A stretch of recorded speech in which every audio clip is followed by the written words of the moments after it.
And so I think most of their work is done. You got to remember last month the U.S. government, which is really the underwriter of these gold options, and they're the ones that are holding the net short position in big numbers. They got killed last month.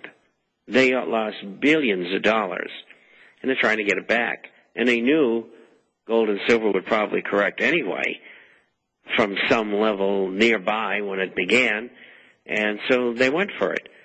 And at the same time, they have been able to hold the stock market in a range of approximately 10,300 to 10,500. And one of the very important reasons for that is that we have major banks selling stock to raise money to pay back the TARP funds. And once that's completed, then I believe they're going to let the market go down. And it'll probably be after the first of the year. Are they manipulating this gold down to cover their shorts? Absolutely. Okay. All right. And we'll know better what they've done as of today on Friday when we see the position. And theretofore, up until a week ago, they hadn't done much covering. But I would imagine they would start down in here. But we won't know until we get there. The gold shares today, the HUI was up. And it was strong, considering what was going on. It was up 1.01, which, when you got gold down somewhere between 960 and 1270, that's pretty good. So the shares are tending to tell you that if we're not on the bottom, we're close to it. All right. Are you guys aware of what Georgia is up to? There's a House Bill 430 down there to amend Title VII of the Official Code of Georgia, annotated, relating to banking and finance, so as to provide a short title, to provide legislative findings, to define certain terms, to require a bank or lending institution serving as a depository for the state or any department or agency of the state to offer and to accept gold and silver coin for deposit. That's to amend Title 50 of the Official Code of Georgia, annotated, relating to state government, and to provide legislative findings, the certain terms, exclusive use in gold and silver as tender and payment of debts by or to the state, to provide for related matters. And let me skip over to the good one here. The General Assembly finds and declares that sound, constitutionally based money is essential to the livelihood of the people of this state, to the stability and the growth of the economy of this state and region, and vitality affects the public interest. The General Assembly further finds that Article 1, Section 10 of the United States Constitution provides that no state shall make anything but gold and silver coin a tender in payment of debt.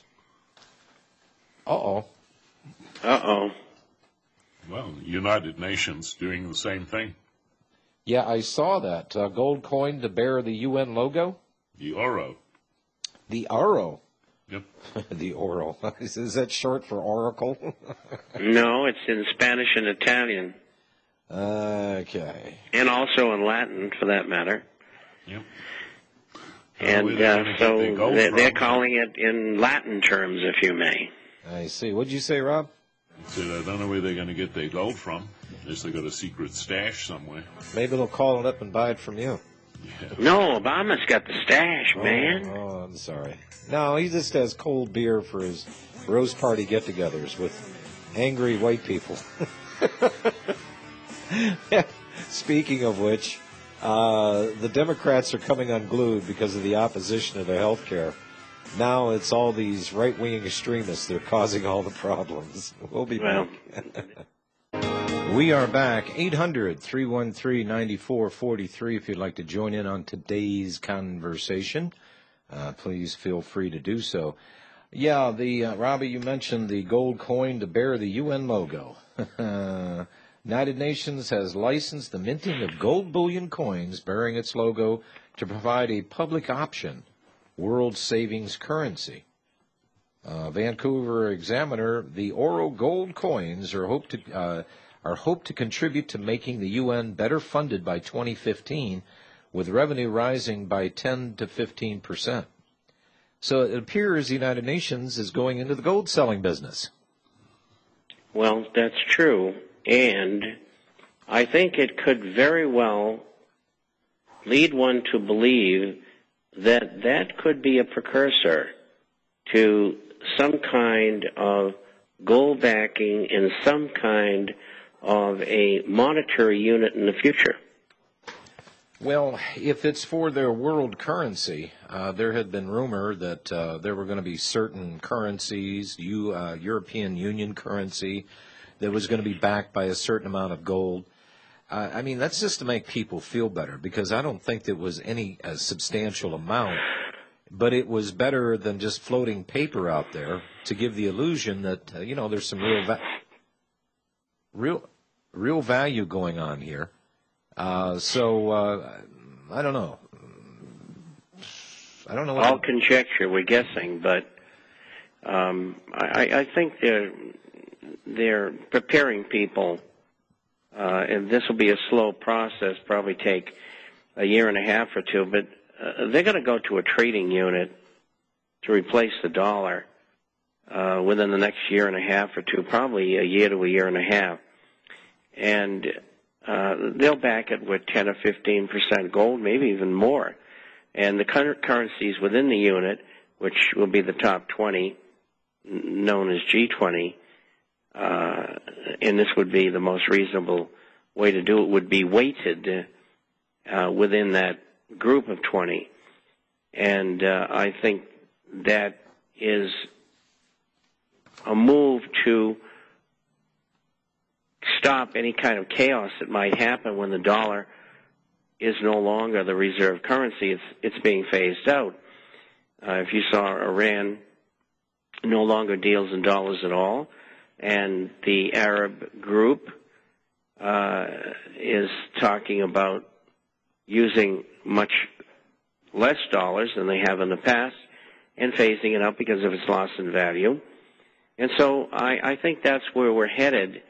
And I think, and I've said this before in the program and others, I think there's going to be a meeting a year to a year and a half in that time frame, just like Smithsonian and the Plaza Accord and the Louvre Accord, and the dollar and many other currencies are going to be devalued and revalued against one another.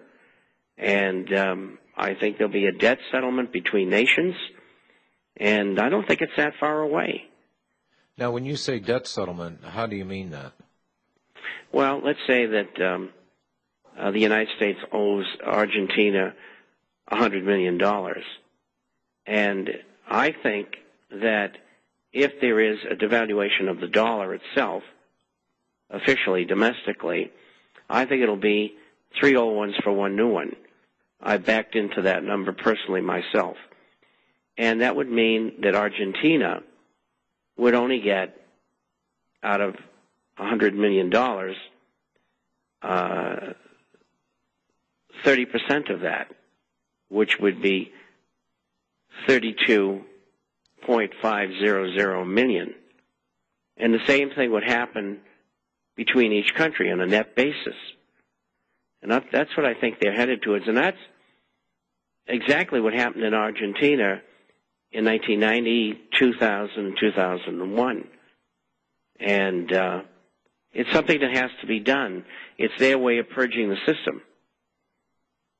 Instead of letting each economy be purged and allow those companies, banks, brokerage firms, insurance companies, they'll, instead of allow them domestically to go bankrupt, which they should have. Yeah. It's a form of allowing them to be bailed out and at the same time sticking it to the public. Well, and Bob, you were right on this deal. Ron Paul was right on the deal. You know, the idea that we have banks too big to fail, blah, blah, blah, blah, blah. You know, look, in straight business models, if you don't take care of your P's and Q's, you don't watch your balance sheets, you don't watch your profit margins, if you're making bad product or bad investments, I don't care what it is, you're the only one to blame for that.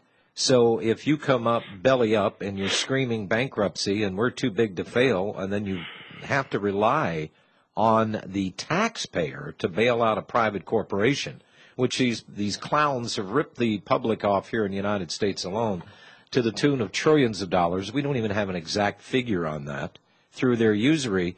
Well, tough noogies. They should have gone down.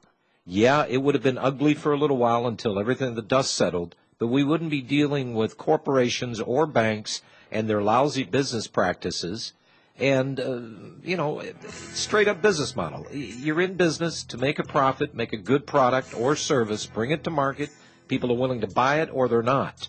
They're willing to take a loan from you or they're not. The whole apple cart has been upset. Folks, you have specific questions on your mind, take advantage of it. That's why we're here.